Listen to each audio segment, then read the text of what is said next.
করছি সেই মহান রব্বুল আলামিনের শাহী দরবারে যে আল্লাহ পাক রব্বুল আলামিন আমাদেরকে সালাতুল ইশার পর একটি দিনে মজলিসে বসার তৌফিক দান করলে এই জন্য আমরা সকলে অন্তঃস্থল থেকে বিনয় এবং বিনম্রতা বহির প্রশান্তে সেই মহান রব্বুল আলামিনের শুকরিয়া আদায় করে সকলে বলি আলহামদুলিল্লাহ। দরুদ ও সালাম পেশ করে মানবতার মুক্তির দূত আহমদে মুস্তফা মুহাম্মদ মুস্তফা শাহ রাসূলুল্লাহ সাল্লাল্লাহু আলাইহি ওয়াসাল্লামের প্রতি যে আল্লাহ রাসূল সাল্লাল্লাহু আলাইহি ওয়াসাল্লাম দ্বীন ইসলামকে এই জন্য প্রতিষ্ঠিত করার জন্য পৌঁছিয়ে দেওয়ার জন্য প্রচার করার জন্য নিজের শরীর মুবারক থেকে রক্ত ঝরিয়েছেন সকলে বলে সাল্লাল্লাহু আলাইহি ওয়াসাল্লাম। সম্মুখে আমাদের মাঝে রমাদান আসছে, তাই না? ইনশাআল্লাহ হয়তো বা কালকে থেকে তারাবি পড়া লাগতে পারে, সাদের উপরে নির্ভর করছে। তো আমরা রমজান উপলক্ষে আমরা রমজান সম্পর্কে কিছু কোরআন ও হাদিস থেকে আলোচনা করব এবং শুনব। আল্লাহ পাক রব্বুল আলামিন পবিত্র কোরআনুল কারীমের সূরা বাকারার 183 নম্বর আয়াতে বলেন, ইয়া আইয়ুহাল্লাযীনা আমানু, হে ঈমানদারগণ। আল্লাহ তাআলা কাদেরকে আহ্বান করছেন?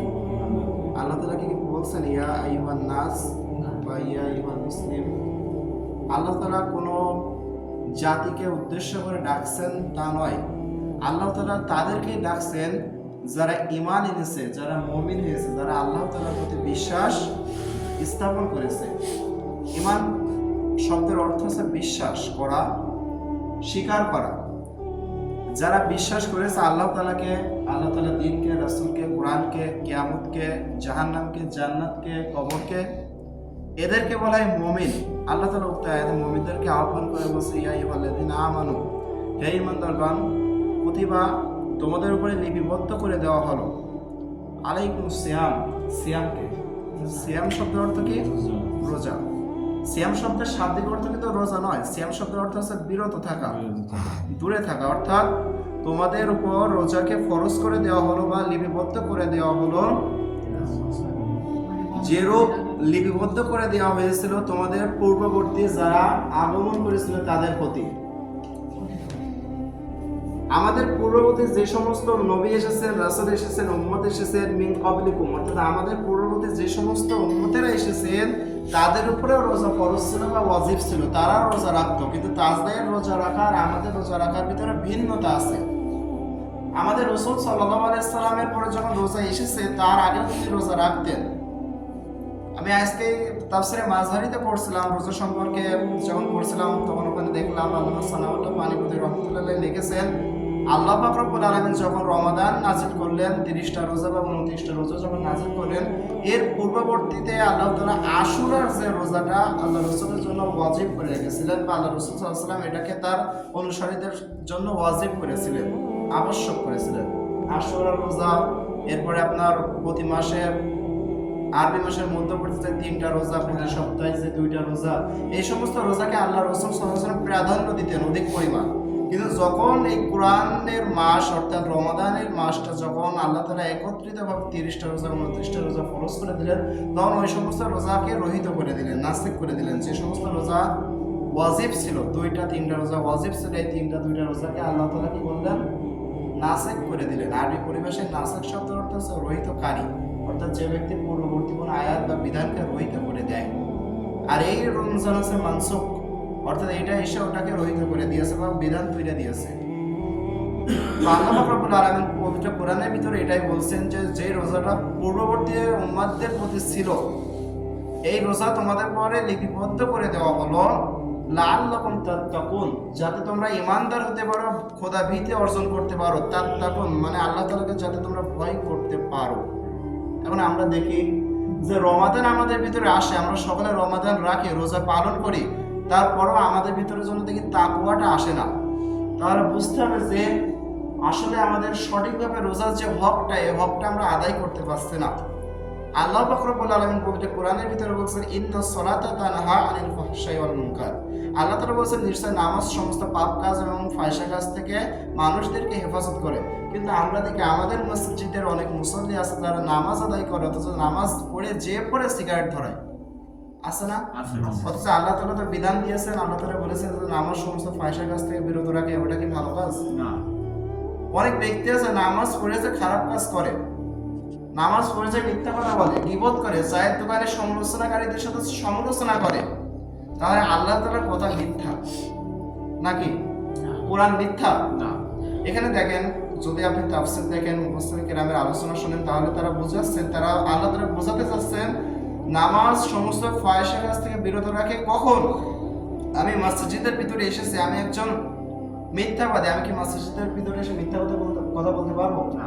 আমি গীবত করি, আমি কি মসজিদের ভিতরে এসে গীবত করতে পারবো? না। আমি নেশা করি, আমি কি মসজিদের ভিতরে এসে নেশা করতে পারবো?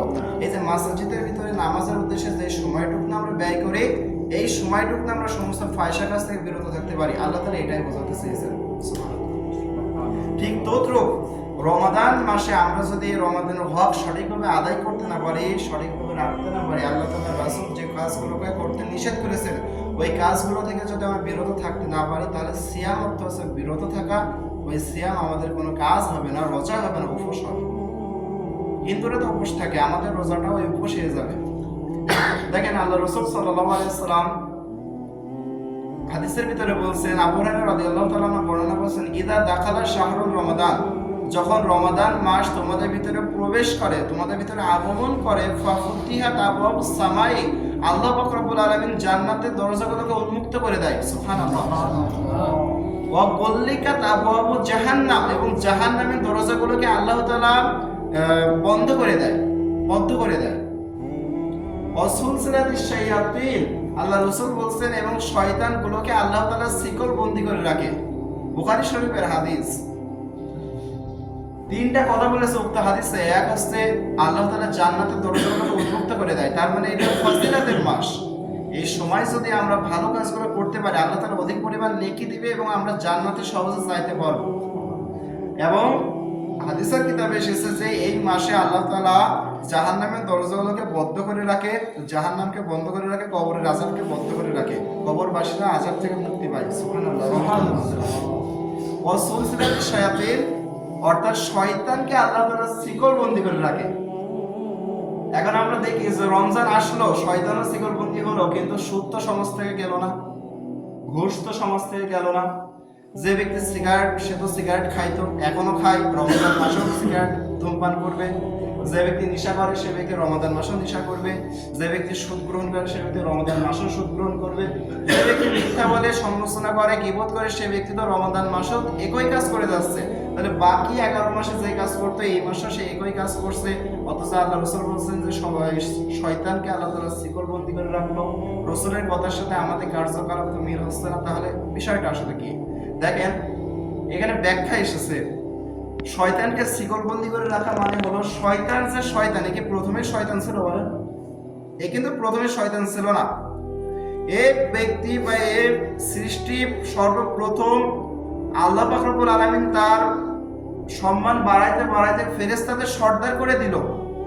এই শয়তানকে, ইবলিসকে ফেরেশতাদের সর্দার করে দিল। তখন সে ফেরেশতাদের ফেরেশতাদের সর্দার হয়ে গেল। আল্লাহ তাআলার এত ইবাদত করার কারণে আল্লাহ তাআলা তার প্রতি এত সন্তুষ্ট যে সে ফেরেশতাদের সর্দার হয়ে গেল। এরপর আল্লাহ পাক রব্বুল আলামিন তাকে একটা আদেশ দিল যে তুমি আদমকে সিজদা করো। সে আদমকে সিজদা করলো না। শুধুমাত্র একটি আদেশ অমান্য করার কারণে সে ইবলিস থেকে শয়তানে পরিণত হয়ে গেল। এর ইতিপূর্বে কোনো শয়তান ছিল না। এই যে পৃথিবীর বুকে বলেন আর আপনি যেখানে বলেন, আসমান জমিনে কোনো জায়গায় শয়তান বলে কোনো প্রাণী বা সৃষ্টি ছিল না। এই যে আদমকে অমান্য করার কারণে শয়তান হয়ে গেল। আচ্ছা, ওকে শয়তান, আমাদেরকে ধোঁকা দেয় শয়তান, তাহলে ওকে কে ধোঁকা দিল? আমি কি বোঝাইতে পারছি? মানে আমাদেরকে ধোঁকা দেয় শয়তান, আমরা মনে করি যে আমরা খারাপ কাজ করছি, শয়তানের ধোঁকায় খারাপ কাজ করছি। তাহলে ওর আগে তো শয়তান ছিল না, তাহলে ওকে কে ধোঁকা দিল? নফস। কে ধোঁকা দিয়েছে? নফস। এই নফস কিন্তু আমাদের রমজান মাসে বাধা থাকে না। শয়তান বাধা থাকলেও নফস বাধা থাকে না। নফসের খায়ের সাথে আমরা অনেক খারাপ কাজ করি, যে কাজগুলো বাকি 11 মাসে করে যায়, সেই কাজ এই রমজান মাসে হয়ে যায় নফসের খায়ের সাথে। আরেকটা ব্যাখ্যা আছে, দেখেন আধুনিক ব্যাখ্যা।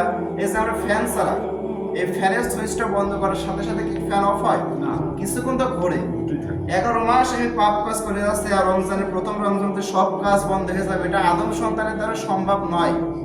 কারণ মানুষের আদম সন্তানের খাসিয়াত আছে, এরা পাপ কাজ করে যায়। এই যে ফ্যানটা বন্ধ হইতে হইতে সময় লাগে, ঠিক তত খারাপ কাজ আমরা ধীরে ধীরে এক পর্যায়ে খারাপ কাজ থেকে বিরত থাকতে পারি বা মনের ভিতরে খারাপ লাগা কাজ করে। আর রমজান এসেছে ভস্মীভূত করে দেওয়ার জন্য। তাফসীর মাজারিতে লিখেছেন, রমজ শব্দ থেকে বা রমজান, রমজ শব্দ থেকে রমজান শব্দটা এসেছে। আরবিতে রমজ বলা হয় ভস্মীভূত করে দেওয়া, নির্বাপিত করে দেওয়া। অর্থাৎ আপনার যত গুনাহ আছে, যত বদ আমল আছে, এই সমস্ত গুনাহকে, বদ আমলকে ভস্মীভূত করে দেওয়ার জন্য রমাদান আগমন করে। সুবহানাল্লাহ। নির্বাপিত করে দেওয়ার জন্য রমাদান আগমন করে। আপনি রমাদান মাসে 2 রাকাত নামাজ, আপনি রমাদান মাসে 2 রাকাত নামাজ পড়ে আল্লাহ তাআলার কাছে তওবা করেন, আল্লাহ তাআলার কাছে চান, আল্লাহ আমি তো পাপ কাজ করে ফেলেছি, আল্লাহ আপনি আমাকে মাফ করে দিন। আল্লাহি আল্লাহ তাআলা আপনাকে মাফ করে দেওয়ার জন্য ওত পেতে আছে। আল্লাহ পাক রব্বুল আলামিন কোরআনের ভিতরে বলছেন, হে নাফরমান বান্দারা, তোমরা লা তাকনাতু মির রাহমাতিল্লাহ, আল্লাহ তাআলার রহমত হতে নৈরাশ হও না। ইন্নাল্লাহা ইয়াগফিরুয যুনুবা জামিআ, আল্লাহ তাআলা তোমাদের গুনাহ সমূহকে maaf করে দিবেন। সুবহানাল্লাহ। এখানে যুনুব শব্দটা আল্লাহ তাআলা বহু বচন দিয়েছেন, জানকুন শব্দটা এক বচন। তার মানে আমি আপনি একটা গুনাহকে আল্লাহ তাআলা maaf করবেন না, মানে একটা গুনাহ maaf করবেন না, আল্লাহ তাআলা সমস্ত গুনাহকে maaf করে দিবেন। আপনার ভিতরে 100 গুনাহ থাকলে আল্লাহ তাআলা 100 গুনাহকে maaf করে দিবেন। এইজন্য এখানে যুনুবুন শব্দ দিয়েছেন আল্লাহ তাআলা, যে তোমরা যত গুনাহ করো, ডাকাতি করো, চুরি করো, ব্যভিচার করো, জিনা করো, নেশা করো, আল্লাহর অবাধ্য হও, আল্লাহ তাআলা সমস্ত গুনাহকে maaf করে দিবেন। আল্লাহ তাআলা ক্ষমাশীল, আল্লাহ তাআলা গাফফার, আল্লাহ তাআলা ক্ষমাশীল, তিনি maaf করে দিবেন। তো যে কথা বলছিলাম রমজান সম্পর্কে, আল্লাহ তাআলা এই রমজানকে আমাদের জন্য নাজিল করেছেন যাতে আমরা মুত্তাকিন হতে পারি। এই রমজান মাসের এত ফজিলত কেন? এই রমজান মাসের ফজিলত কারণ হলো এই রমজান মাসে আল্লাহ তাআলা কোরআন নাজিল করেছেন। আল্লাহ তাআলা সূরা বাকারার 185 নম্বর আয়াতে বলেন, শাহরুর রমাদানাল্লাযীনা উনজিলা ফিহিল কোরআন হুদাল লিন-নাস ওয়া বাইয়িনাতিন মিনাল হুদা ওয়াল ফুরকান। আল্লাহ তাআলা বলেন শাহরুর রমাদান, রমাদান মাসে আল্লাহ তাআলা কোরআনকে নাজিল করা হয়েছে, আল্লাহর কোরআনকে নাজিল করা হয়েছে কি জন্য? হুদাল লিন-নাস, মানুষদেরকে হেদায়েত দেওয়ার জন্য। এই কোরআন আল্লাহ তাআলা নাজিল করেছেন কি জন্য? শুধুমাত্র কাকাতুয়া পাখির মতো তেলাওয়াত করার জন্য? এই কোরআনকে আল্লাহ তাআলা নাজিল করেছেন শুধুমাত্র তেলাওয়াত করার জন্য না, এই কোরআন আল্লাহ তাআলা নাজিল করেছেন মানব সম্প্রদায়কে হেদায়েত দেওয়ার জন্য, কোরআনকে বোঝার জন্য। আচ্ছা, আপনি কোরআন তেলাওয়াত করেই গেলেন কিন্তু কোরআন বুঝলেন না, তাহলে কি আপনি হেদায়েত পাবেন বলেন? কোরআন তো একটা বিদেশি ভাষা, এটা তো বাংলা ভাষা না, আমরা তো বাংলা ভাষা বুঝি। যারা আরবি বোঝে তারা বোঝে, কিন্তু সাধারণ মানুষ তারা আমরা আরবি বুঝি না। এই জন্য আমাদের দরকার এই রমজান মাসে কাজে লাগানো। এই রমজান মাসে আমরা শুধু কোরআন অর্থ সহ পড়বো, শুধু কোরআন ব্যাখ্যা সহ পড়বো এবং কোরআন তেলাওয়াত করবো। শুধুমাত্র তেলাওয়াত করে রেখে দেবো এটা কিন্তু মানে ঠিক না আর কি। তেলাওয়াত করবেন, অবশ্যই তেলাওয়াত করা দরকার, কিন্তু ব্যাখ্যা সহ অর্থ সহ আপনার বোঝাও দরকার। কারণ আল্লাহ তাআলা এই কোরআনকে নাযিল করেছেন হুদাল লিন-নাস। আপনি তেলাওয়াত করে গেলেন কিন্তু কি বলছে আপনি বুঝতে পারলেন না, আপনি কিভাবে হেদায়েত নেবেন বলেন তো? হুদাল লিন-নাস, আল্লাহ তাআলা কোরআনকে নাযিল করেছেন মানব সম্প্রদায়ের হেদায়েতের জন্য। ওয়া বাইয়িনাতিন মিনাল হুদা, এবং এর ভিতরে আল্লাহ তাআলা হেদায়েত বর্ণনা করেছেন ওয়াল ফুরকান। আর এই কোরআনকে আল্লাহ তাআলা ফুরকান নাম দিয়েছেন। ফুরকান বলা হয় সত্য মিথ্যার পার্থক্যকারী, যে কিতাব তাকে বলা হয় ফুরকান। তার মধ্যে এর ভিতরে আপনি সত্য মিথ্যার পার্থক্য করতে পারবেন। এই জন্য এই কোরআনকে আল্লাহ তাআলা নাযিল করেছেন। আল্লাহ রাসূল সাল্লাল্লাহু আলাইহি ওয়াসাল্লাম বলেন, মান সামা রমাদান ঈমানান ওয়া ইহতিসাবান গুফিরা লাহু মা তাকাদ্দামা মিন যামবিহি। আল্লাহ রাসূল সাল্লাল্লাহু আলাইহি ওয়াসাল্লাম বলেন, যে ব্যক্তি রোজা রাখলো ঈমানদার অবস্থায় এবং সওয়াবের আশায়, আল্লাহ তাআলা তার পূর্ববর্তী সমস্ত গুনাহকে ক্ষমা করে দিলেন, মাফ করে দিলেন। মা তাকাদ্দামা, ইতিপূর্বে সে যত গুনাহ করেছে আল্লাহ তাআলা সমস্ত গুনাহকে মাফ করে দিলেন। মিন যামবিহি, তার গুনাহকে, তার মানে তাকে মাসুম করে দিলেন, তাকে নিষ্পাপ করে দিলেন। এই জন্য রমজান আসলো আর আমরা নিজেদের গুনাহকে মোচন করতে পারলাম না, তার উপরে আল্লাহ তাআলা লানত। আল্লাহ রাসূল সাল্লাল্লাহু আলাইহি ওয়াসাল্লাম একদিন জুমার মেম্বারে উঠছিলেন এবং তিনি জুমার মেম্বারে উঠবার সময় 3 বার আমিন আমিন আমিন বলল। সাহাবারা জিজ্ঞাসা করছে, ইয়া রাসূলুল্লাহ, আপনি আমিন আমিন কেন বললেন? আল্লাহ রাসূল সাল্লাল্লাহু আলাইহি ওয়াসাল্লাম বললেন যে জিবরাইল আমার কাছে আসলো এবং তিনটা দোয়া করলো বা 3টা কথা বলল। প্রথম হলো, যে ব্যক্তি রমাদান পেল কিন্তু নিজের গুনাহকে মাফ করতে পারলো না, মোচন করতে পারলো না, তারপরে আল্লাহ তাআলা লানত। আল্লাহ রাসূল বললেন আমিন, আল্লাহ কবুল করুন। এরপরে যে ব্যক্তি পিতামাতাকে পেল কিন্তু নিজের গুনাহকে মোচন করতে পারলো না, তারপরে আল্লাহ তাআলা লানত। আল্লাহ রাসূল বললেন আমিন, আল্লাহ কবুল করুন। এরপর 3 নম্বর হলো, যে ব্যক্তি মুহাম্মদ সাল্লাল্লাহু আলাইহি ওয়াসাল্লামের নাম শুনলো, আলহামদুলিল্লাহ এই গুণটা আপনাদের ভিতরে আছে, আমি দেখেছি। যে ব্যক্তি মুহাম্মদ সাল্লাল্লাহু আলাইহি ওয়াসাল্লামের নামটা শুনলো এবং সাল্লাল্লাহু আলাইহি ওয়াসাল্লাম তার প্রতি দরুদ প্রেরণ করলো না, তারপর আল্লাহ তাআলা লানত। আল্লাহ রাসূল বললেন আমিন। এই তিনটা কারণে আল্লাহ তাআলা লানত দেয়। একদিন মেম্বারে আল্লাহ রাসূল উঠছিলেন সাল্লাল্লাহু আলাইহি ওয়াসাল্লাম, আর আল্লাহ রাসূল সাল্লাল্লাহু আলাইহি ওয়াসাল্লাম আমিন আমিন বললেন। জিবরাইল আলামিন এই দোয়াগুলো করলেন আল্লাহ তাআলার মাধ্যমে। এই রমজান আমাদের সম্মুখে আসছে 30টা বা 29টা, যে কয়টাই হোক, আমরা যদি নিজেদের গুনাহকে মাফ করে নিতে না পারি, তাহলে আমাদের থেকে হতভাগা কি আছে বলেন তো? 2 মাস আগ থেকে আমরা দোয়া করে আসছি, আল্লাহুম্মা বারিক লানা ফিমা রজব ওয়া শাবান। যাই হোক, আল্লাহ আপনি আমাদের রজব এবং শাবান মাসে বরকত দান করেন, ও বাল্লিগনা রমাদান, এবং আমাদেরকে রমাদান অবধি পৌঁছিয়ে দেন। সেই রমাদান অবধি আল্লাহ তাআলা আমাদেরকে পৌঁছিয়ে দিয়েছে, আর একদিন পরেই চলে আসছে ইনশাআল্লাহ। অথচ আমরা নিজেদের গুনাহকে মাফ করে যদি নিতে না পারি, তাহলে আমাদের থেকে কপাল পুরো আর কেউ হইতে টাকাও তো জায়েজ, তাই না? কিন্তু রমাদান মাসে যদি আপনি রমাদান না রেখে সুস্থ আছেন, অথচ রমজান রাখেননি, রোজা রাখেননি, আপনি খাবার খাচ্ছেন, এটা কি জায়েজ হবে আপনার জন্য? শরিয়াতের ওজর আছে না? শরিয়াতের ওজর কি 52 কিলোমিটার বা 48 কিলোমিটার এর বেশি যে ব্যক্তি সফর করবে, সে ব্যক্তি রোজা না রাখলে সমস্যা নাই, বা যে ব্যক্তি অসুস্থ সে ব্যক্তি রোজা না রাখলে সমস্যা নাই। কিন্তু আপনার কোনো ওজরই নাই, আপনি বিনা কারণে রোজা রাখছেন না, আপনি খাবার খেয়ে যাচ্ছেন, এটা আপনার জন্য কি হবে? হারাম হবে। স্ত্রী সহবাস করা জায়েজ, এই রমজান অবস্থায় আপনি করছেন না, করলে কি হবে? হারাম হবে। এছাড়াও বিভিন্ন কাজ আছে যেগুলো জায়েজ, কিন্তু রমজানের ফজিলতের কারণে ওই যে বিরত থাকছেন, প্রথমেই বলেছে সিয়ামত বিরত থাকা, এইগুলোকে আপনি বিরত রাখতে পারছেন, অথবা আপনি খারাপ কাজ থেকে বিরত থাকতে পারছেন না, তাহলে তো রমজান আসলে আপনার কোনো উপকারী আসলো না। আপনি মানে বাকি 11 মাসে যা ছিলেন, এই মাসে তাই থাকলেন, বা এর পরের মাসে তাই হয়ে গেলেন, তাহলে তো আপনার কোনো উপকারে আসলো না, কোনো কাজে আসলো না। এই জন্য আল্লাহ তাআলা আমাদেরকে যেন তৌফিক দান করুন। এই রমাদান মাসে কিন্তু অনেক সুন্দর সুন্দর রাত আছে, লাইলাতুল কদর যাকে বলা হয়। ইনশাআল্লাহ বাসায় আছে, এই লাইলাতুল কদর সম্পর্কে নিয়ে আলোচনা করব। এই লাইলাতুল কদর বলেন আর শাহরুর রমাদান বলেন, রমাদান মাস বলেন আর কদরের রাত বলেন, এই সব কিছুকে আল্লাহ তাআলা বান্দার জন্য দামি করেছেন একটি কারণে, বলেন তো কি? কোরআন। কোরআন যেখানে আছে সেই জিনিসকে আল্লাহ তাআলা দামি করেছে। কোরআন যদি এই কাপড়ের সাথে লাগানো হয়, তাহলে এই কাপড়কে আল্লাহ তাআলা দামি করে দিয়েছেন।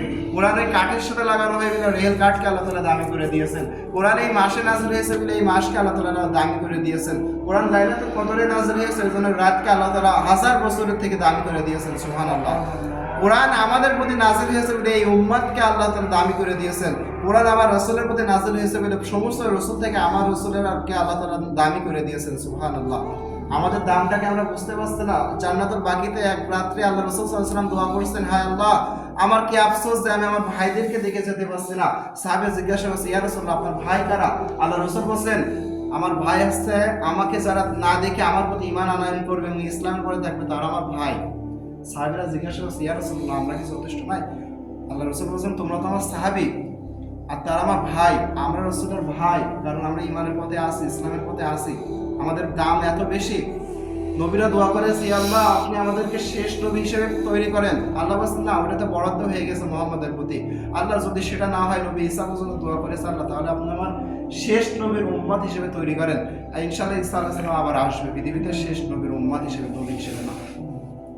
আল্লাহ তাআলা এই শেষ নবীর উম্মতকে এত দামি করেছেন, আমরা এত দামি। আল্লাহ তাআলা আমাদের দামকে বোঝার তৌফিক দান করুক, ইসলামের পথে চলার তৌফিক দান করুক। রমাদান মাসে আমরা যেন আমাদের গুনাহগুলোকে মোচন করতে পারি, আল্লাহ তাআলা সেই তৌফিক দান করুক। ওয়া মা তৌফিক ইল্লা বিল্লাহ। আসসালামু আলাইকুম ওয়া রাহমাতুল্লাহি ওয়া বারাকাতুহু।